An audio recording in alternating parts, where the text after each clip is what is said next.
Nobody buys a bankrupt company's debt unless they already know what they are going to do with it.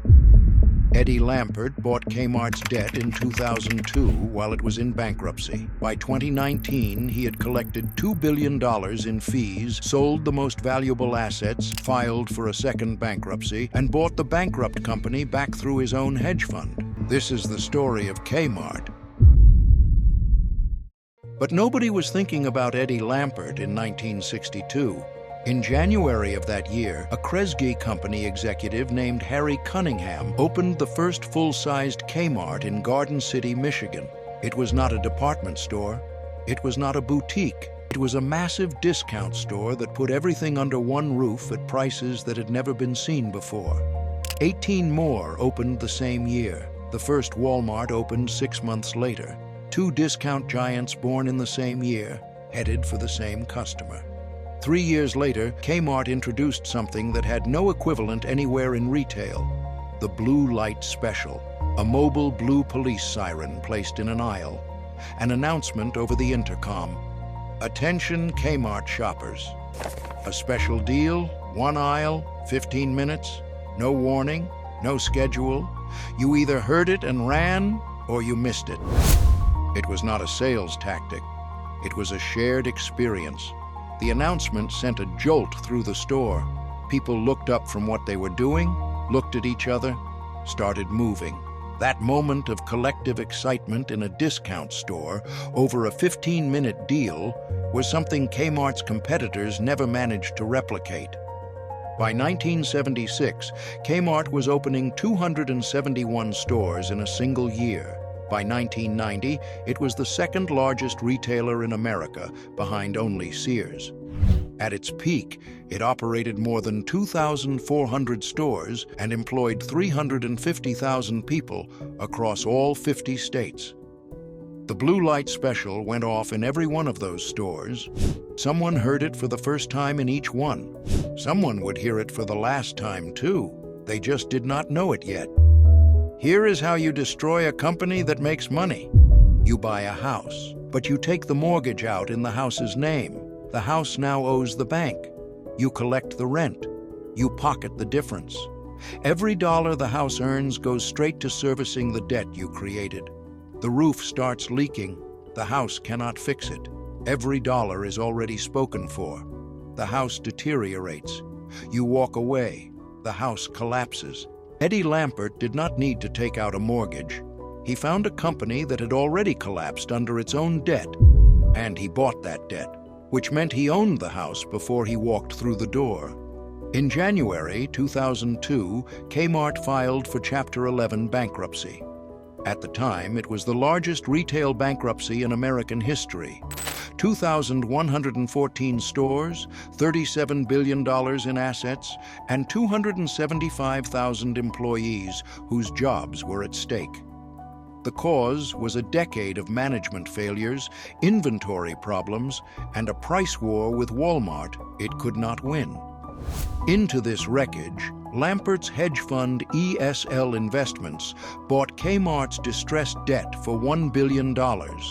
Not the stores, not the brand, the debt, which in bankruptcy gave him control over what happened next. The key insight Lampert had was not retail, it was real estate. Kmart's stores sat on some of the most valuable commercial land in America. Corner lots, high-traffic locations, decades-old leases at below-market rates. The retail operation was struggling. The land underneath it was worth a fortune. But that was not the decision that revealed everything. That came 3 years later. Eddie Lampert grew up on Long Island, lost his father at 14, taught himself finance from his grandmother's stock market books, studied economics at Yale, joined Goldman Sachs. In 1988, founded ESL Investments, named after his own initials, with $28 million in seed money from Texas billionaire Richard Rainwater. By 2004, he had made his first $1 billion in a single year, believed to be the first Wall Street fund manager to hit that mark. The press called him the next Warren Buffett, the next Steve Jobs of investing.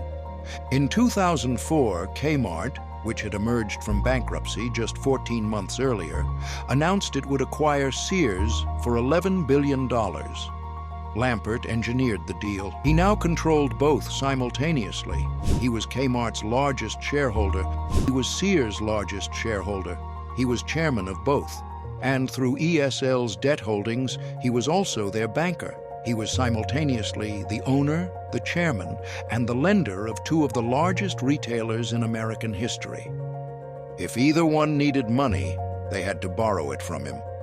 The merger was announced as a turnaround. Two struggling retailers combining their strengths, their supply chains, their customer bases. Lampert told New York Magazine in 2004, "We will be able to allocate the cash that business generates to the highest returns we can find." Here is what did not make that press release. By the end of 2006, just 1 year after the merger, ESL's investors had paid Lampert an estimated $2 billion in performance fees on his Kmart and Sears investments as those shares climbed. $2 billion in fees. While he was supposed to be running the turnaround, the stores were not being turned around. Every dollar that should have gone into renovating locations, upgrading technology, and competing with Walmart went instead to servicing debt that ESL held. The roof was leaking. The house could not fix it. Every dollar was already spoken for. Lampert oversaw stock buybacks that left the company critically low on cash. Then came the asset sales. The Craftsman tool brand sold in 2017.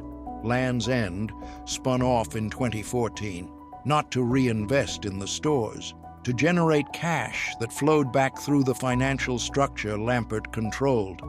Therefore, every asset sale made Kmart and Sears weaker as retail operations and stronger as debt instruments. That is not a turnaround. That is a liquidation with extra steps. Lampert's last profitable year running Sears Holdings was 2010. He ran it for 8 more years after that. In October 2018, Sears Holdings filed for Chapter 11 bankruptcy for the second time. Lampert stepped down as CEO. He remained as chairman. And then, in the same month the company he had run into bankruptcy was in court, he submitted a bid to buy it through ESL Investments, his own hedge fund, the same entity that held the secured debt that would be paid out first in bankruptcy proceedings. He was bidding on a company whose bankruptcy he had engineered, using money secured against assets he had already stripped. His bid of $5.2 billion prevailed at auction. The man who caused the bankruptcy bought the bankrupt company. Let that sit for a second. 3 people worked at Kmart. Linda had been at the Blue Island, Illinois location for 22 years. She had trained the last 4 store managers. She knew every department, every supplier, every regular customer by name. When the Blue Island store closed in 2018, she received a letter. The severance was 2 weeks' pay per year of service. The letter arrived after the closure was announced publicly. She found out the same day as the customers. Robert had worked the automotive department at the Columbus, Ohio Kmart since 1998. He had watched the store go from 300 employees to 47. Every year, the hours were cut. Every year, the shelves had more empty spaces. When his store closed in 2019, he was given 10 days' notice. His final paycheck did not arrive for 3 weeks. Patricia had been a cashier at the Bridgehampton, New York location, one of the last 2 Kmarts in America, for 16 years. She had watched every other Kmart close around her. She had watched the parking lots empty. She had watched the blue light special disappear and not come back. She stayed because the store was still open. In September 2024, the last mainland Kmart closed. Patricia received 2 weeks' notice and a form letter. The 350,000 who worked there received nothing. The last Kmart on the continental United States closed in Bridgehampton, New York in September 2024. At its peak, Kmart had more than 2,400 stores and 350,000 employees. The number at closing, 1 store. In the U.S. Virgin Islands, which technically keeps the brand alive on paper. One store. After 125 years, the Blue Light Special, introduced in 1965, retired in the 1990s, briefly reintroduced in 2000, retired again, has not been heard in an American store in over 2 decades. The intercom announcement that sent crowds running through the aisles of 2,400 stores now exists only in memory. Eddie Lampert lives in a waterfront estate in Indian Creek Village, Florida, a private island municipality with its own police force. His net worth is estimated at $1.3 billion. Someone heard "Attention Kmart shoppers" for the last time and did not know it was the last time. They looked up. They started moving toward the blue light. They did not think about it again until the stores were gone. That light went off in 2,400 stores across America. Someone turned it on for the last time in each one. Nobody announced it was the last time. The intercom just stopped. Eddie Lampert collected $2 billion in fees and moved to a private island. Nobody has been asked to explain the fees. The silence is the verdict. If you worked at Kmart, drop it below. The $350,000 deserve to be heard.